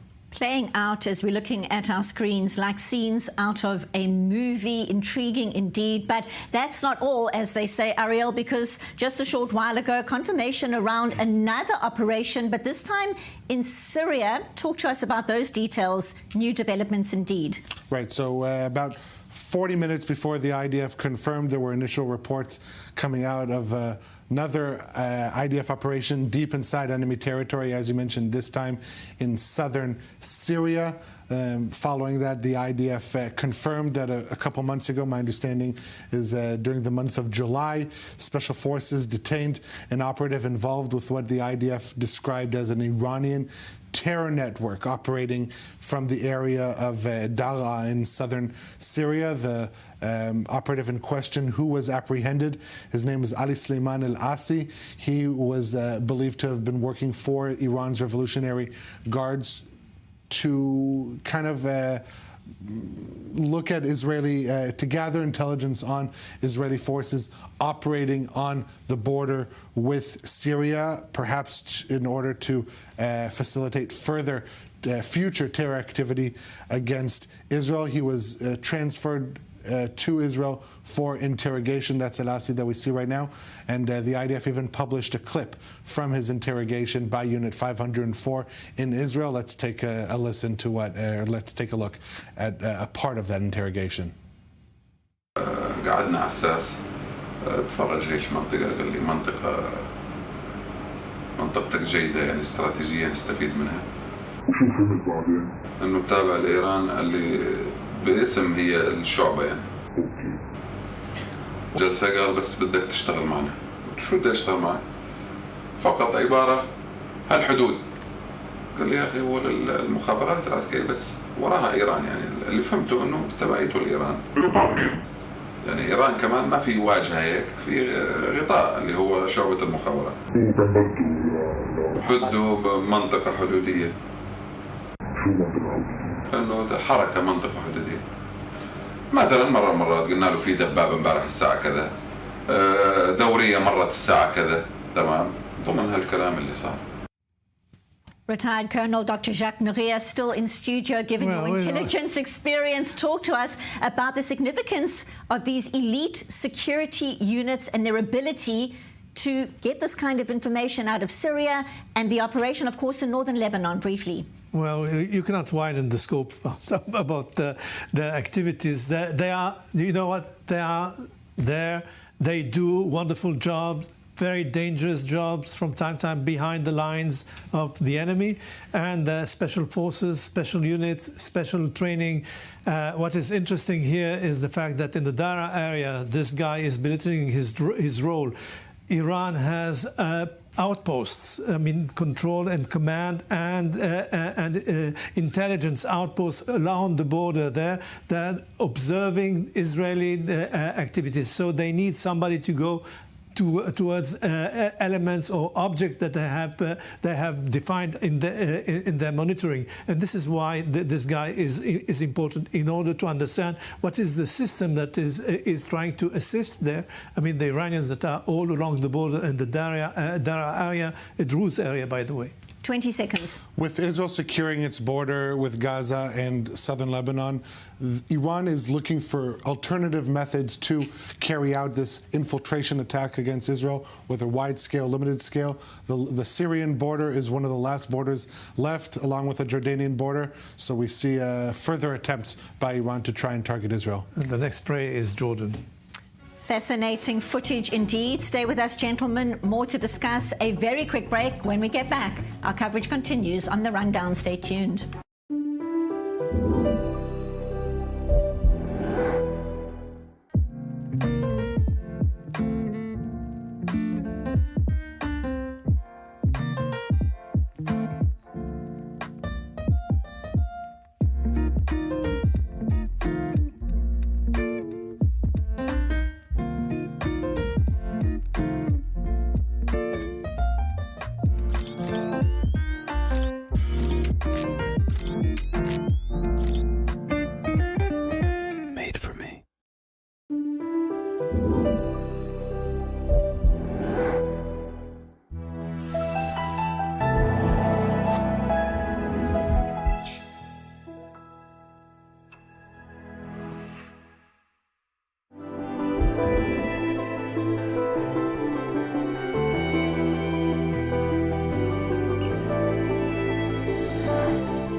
¿Qué encontraron, che?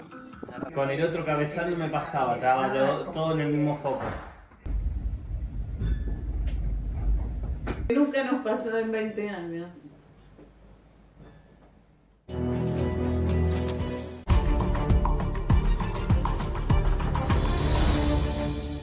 This broadcast is brought to you by Israel Bonds, the most direct and impactful way to support Israel. Invest now at israelbonds.com.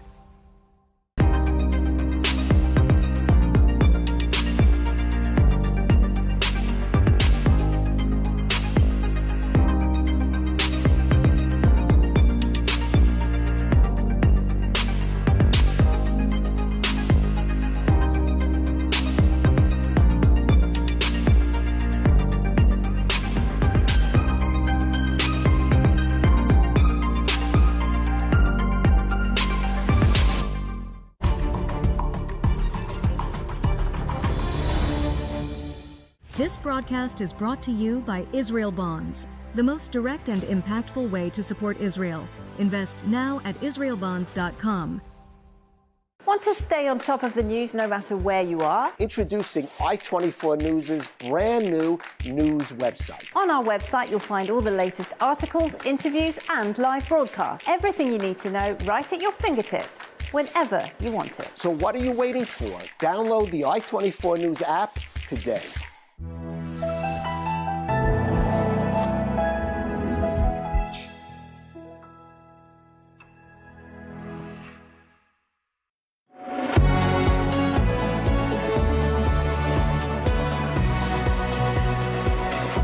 Welcome back to the rundown. The race for the American presidency is tight, to put it mildly. With only a few days until the U.S. presidential election, the results could go either way. For many Muslim and Jewish voters, the issue of Israel and the war in Gaza has made the decision even more difficult, as our senior correspondent Bianca Zanini explains in this report.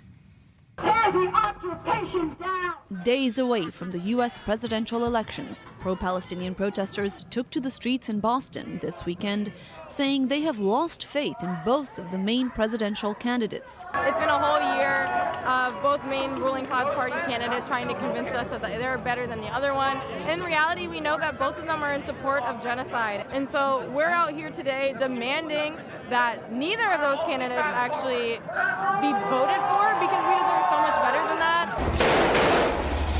Israel's war against Hamas in Gaza has further divided an already polarized America like no other foreign policy issue. But while both Jewish and Muslim Americans have tended to vote Democrat, many on both sides say they're so disappointed by the two main candidates, they're considering a third option. It's almost like it's a competition on who could fund more money to Israel between Harris and Trump, and that's why people like me and many other Muslim Arab Americans will be voting third party, Jill Stein probably.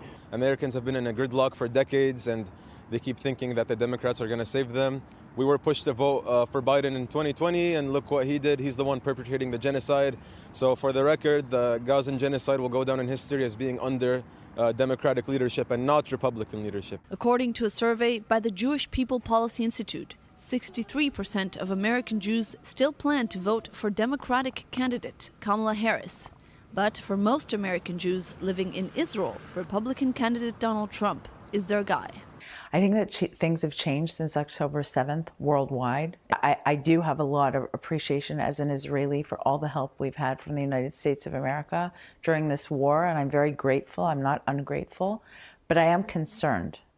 As an Israeli living in an American Israeli living here in Israel for all these years, what will be if Vice President Harris wins the elections? I feel that her heart is not really with us. I think it's really a no-brainer.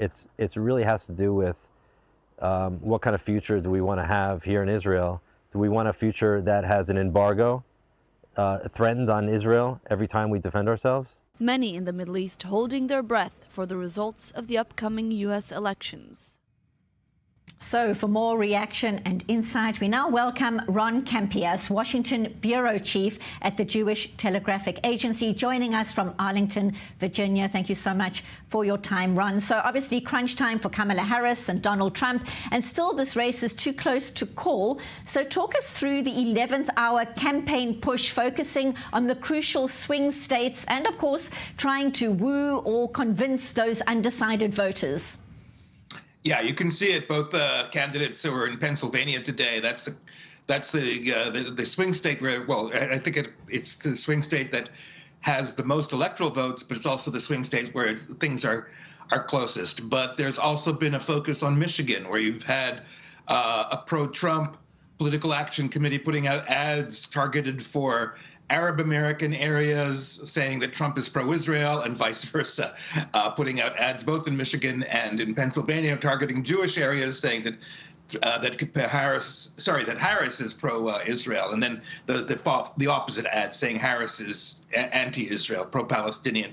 And Harris, in the last couple of days, CNN has shown, has been doing the same thing. She has slightly different modulated ads for Arab Americans, talking about her sympathies for the Palestinians, for Jewish Americans, talking about her commitment to Israel and her commitment defense assistance. And Michigan's also, both states, Michigan and Pennsylvania, there are close Senate races going on in those states, and so there's a huge focus on those states because of that.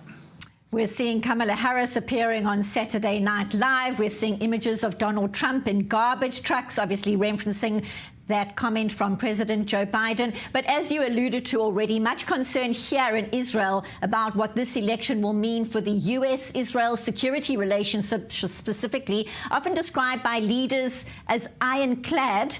How worried should Israel be when one hears this rhetoric from each candidate on the war here? What is your sense? My sense is that Israel is going to come under pressure either way. Both candidates, for different reasons, are going to feel themselves wanting the war to end quickly.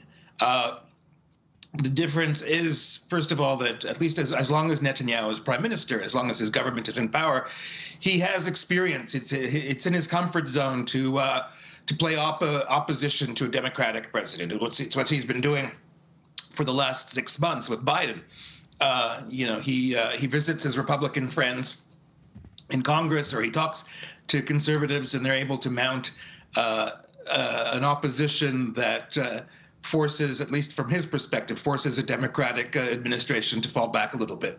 He doesn't have that built-in defense with Trump. If it's like, if you're going to the bank that sometimes gives you a loan and you can use all kinds of leverage to get the loan, you're prepared for that. If you're going to the bank that you're always guaranteed to get money out of, and suddenly they say, we don't want to give you any money anymore, you're kind of unprepared. You don't know what to do.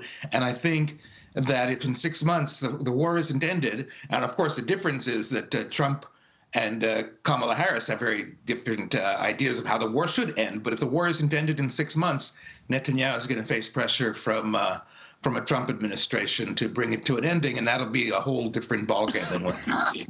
A different ballgame, indeed. Whatever the result, hopefully it is accepted by all involved. Is that a concern? What do you think? It is a big concern. If it's a close election, I mean, it's evident that Trump is going to challenge the outcome, whatever happens. It could be like nobody knows if it's going to be close, if it's good. One side is going to have a landslide, the other side's going to have a landslide. People are, analyzing every little poll out of every little, not just state, but county, to say, oh, no, this is what's going to happen. But Trump is going to counter or challenge the election however it turns out. The difference will be if it's a narrow election and he challenges it, then he will have a lot of followers, I think, who will also be persuaded into challenging it. If it's a blowout for Kamala Harris and he challenges it, he's still going to challenge it, but he's not going to have that much behind him. On the other hand, if it's a close election, I don't see Democrats as and Trump wins, I don't see Democrats as challenging it to the same degree. They haven't built up the machinery that he has to challenge an election. They're still more in a much more conventional mode of accepting results. And lastly, if you were a betting man, who would you expect to see sitting in the Oval Office come January next year? Oh, thank God I'm not a betting man. I think that it's really hard to say right now. I think Harris has a little bit of momentum in the very last days. There's a strange poll out of Iowa showing her winning the state, when she hasn't campaigned there at all because she never counted on winning the state. What people are trying to analyze what that means, because the pollster is very, very, very reliable. This pollster's always predicted results within 1%. And so she has Kamala Harris leading Trump 47 to 44. So does that mean there's a national trend? Is there something specifically going on in Iowa? Is there something specifically going on in the Midwest? Does it have to do with women and turnout? Nobody knows. Well, we certainly will be watching, no doubt. We will be speaking again. For now, thank you so much. Live from Washington, Ron Campias, Washington Bureau Chief at the Jewish Telegraphic Agency. Thank you so much. Thank you.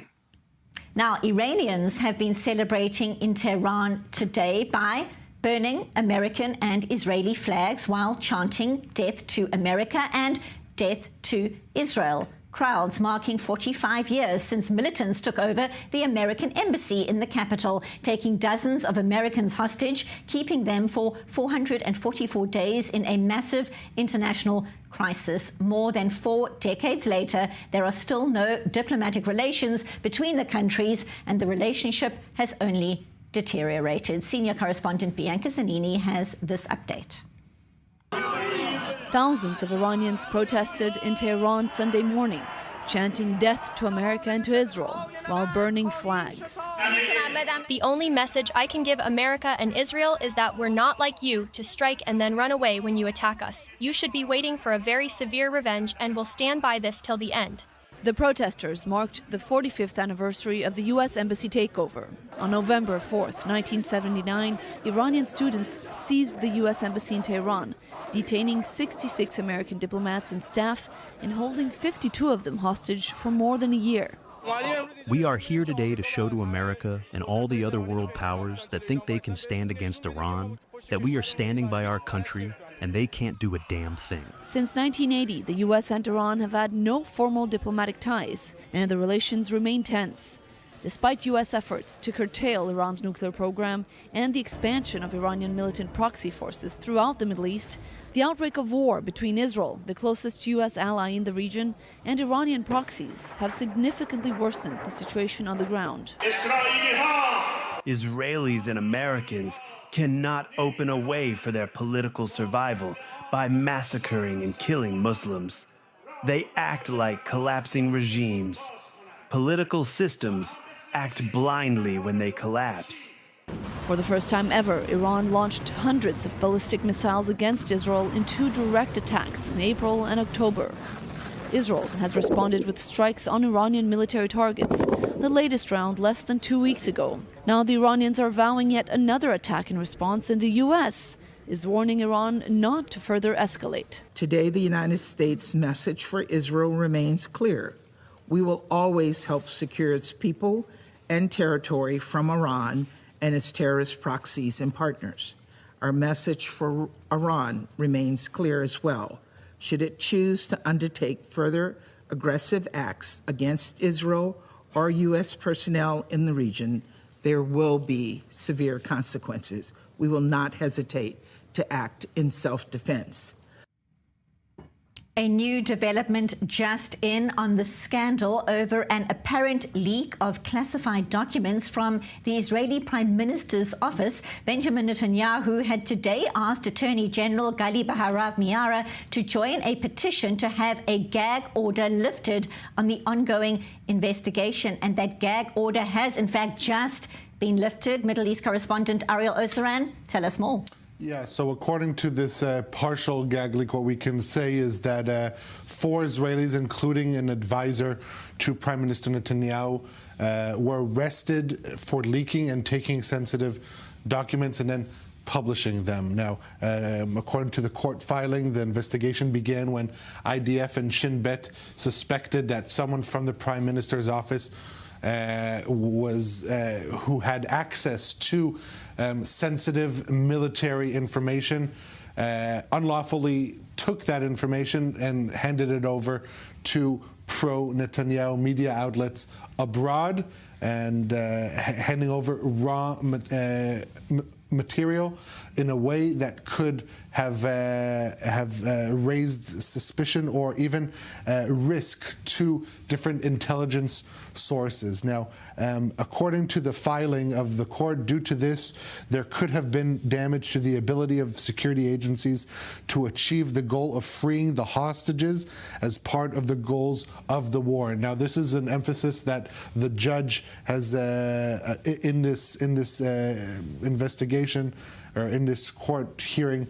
The judge is emphasizing that the story is not the leak, but rather the taking of classified information from sensitive intelligence agencies in the IDF in a way that could have endangered the sensitive negotiations for a ceasefire deal in Gaza. Again, this is partial information that is only coming out right now that we can publicize, but this is something that internally in Israel already is causing a lot of turmoil in the internal political scene here in Israel. Shocking indeed. Jacques, your take? Well, I'm not surprised. This is not the first time that intelligence is being stolen and used as a political weapon by different parties.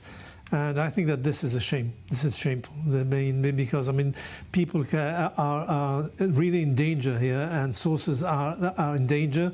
And if we endanger sources, then our possibility or our ability to reach real intelligence about the enemy is really hurt. So this is the essence of this inquiry, investigation, is to try to understand who leaked this information, why did he do that, and what was the result of such a theft of intelligence. And this is really very serious, because it goes to the very heart of the intelligence body. And this is the system is built on solidarity, that we don't divulge the essence of where we get this information. And if we are just open the books and give everybody, and certainly our enemies, the opportunity to read what we ourselves don't read right now, I think this is shameful. Unconscionable. Tell us more. Yeah, no, I just want to emphasize that it's not, the story here isn't the leak. This isn't, we're in the media. This isn't the pot calling the kettle black. But the danger here is that elements in the Prime Minister's office grabbed intelligence that was in the hands of security agencies unlawfully, without any coordination, and then leaked that for political gains. That is not like someone from the military leaking to their, as a source. This is very different from standard journalistic work, and that is why there's such a high suspicion here, and the stakes here are a lot higher than just your standard security leak, but rather cross-agency intelligence theft, as Jacques called it, in order to achieve political goals. That is something, at a time of war, something that definitely needs to be investigated in the most serious way. At a time of war, and at a time when hostages remain in captivity for more than a year, so many questions remain. As you say, a partial lifting of that gag order. We wait to see more details as they emerge. And talking of which, a heartbreaking plea highlighting the plight of the 101 hostages in captivity in Gaza. This is a photograph of Agam Goldstein Elmag and her younger brothers, Gal and Tal, when they were being held hostage in Gaza. They were abducted from their home in Kibbutz Kfar Aza, along with their mother, during the Hamas terror rampage on the 7th of October. Their father, Nadav, and older sister, Yam, murdered by terrorists. 48-year-old Chen Goldstein Elmag and 3 of her 4 children were released in that temporary truce deal last November. Today, Agam posting this picture on social media. The photo seems to have been retrieved by the IDF. She writes an impassioned plea, part of which reads, "Sitting in a tunnel in Gaza, being photographed and asking to go home, quote, with tired, frightened eyes that a day earlier saw the worst things possible, afraid of what they will see in the future." Retired Colonel Dr. Jacques Neria. Just heartbreaking to think that a freed hostage, a teenager, is making this impassioned plea when there is no deal in sight to get the hostages back home. Well, this is why I believe that the most important goal of this war is just to get back all those who are still alive and all those who are dead there. And this is the ultimate goal of this war, and should be the moral goal of this government, because this government has to pay for its for the huge disaster of the 7th of October, and do whatever it has to do in order to get them back, and as soon as possible. I mean, we've been working on that for more than a year, and I mean, information that leaks here and there. It's like, I mean, a roller coaster. You just one day you are near an agreement, and the next day you are just back there to square one. And I think that the real efforts have never been put on the table in order to reach an agreement. I think that I mean, having been one of those who have negotiated in the past the Ron Arad, the navigator issue, I believe that we can reach a deal if we want to, if there's enough will and resolve. But right now it doesn't seem that politically that enough resolve in order to reach that deal. That post from Angam goes on to say, soon it will be 400 days, and how much could we save them from what their eyes will see? How much longer will you ask them to survive like this? And Ariel Osaran, we know senior Hamas delegations have been meeting with Egyptian intelligence officials in Cairo to discuss ceasefire talks. What more is known on that particular front? Right, so we know that there is a Hamas delegation in Cairo to meet with the Fatah delegation for internal Palestinian reconciliation, but given that there's higher chances for Gaza independence as a country than Hamas-Fatah reconciliation, we'll put that aside at the moment. But specifically on the hostage negotiation talks, there's the senior delegation of Hamas met with Egyptian intelligence. They're heading the negotiations on behalf of Egypt. Now, according to Al Arabi Al Jadid, a London-based Qatari newspaper, the Hamas delegation includes, quote, new leadership figures who have never participated in such meetings before, with the goal to create new opportunities for further discussion. So if we look at the dynamic of these meetings, we had the big summits in Cairo and Doha, then in Cairo with the Israeli delegation, American delegation, and the mediators. Now the mediators are mainly Egypt. They're trying to relay the messages that were discussed in those two meetings to Hamas to gauge their stance. You know, this is a new reality in the negotiations, a post-Yahya Sinwar reality. The negotiations were restarted with the hope that with Sinwar out of the picture, perhaps they could encourage Hamas to move forward with such a deal. These discussions are ongoing as we speak, and the next step, if we are already accustomed to this dynamic, if these are successful talks, then there will be another summit or two in Cairo and or in Doha to try and talk about the details. But again, as far as the statements, the public statements coming out of Hamas, they do not appear to have budged from their original claims of immediate and permanent end of the war and complete withdrawal of IDF forces from the Gaza Strip. These new proposals are talking about a smaller scale agreement, partial agreement, 8 to 14 hostages released for a 48-hour or 3-week ceasefire with gradual withdrawal. There's a lot of different elements that are up in play here, but as far as the dynamic of the negotiations are concerned, this is the next natural step in the talks.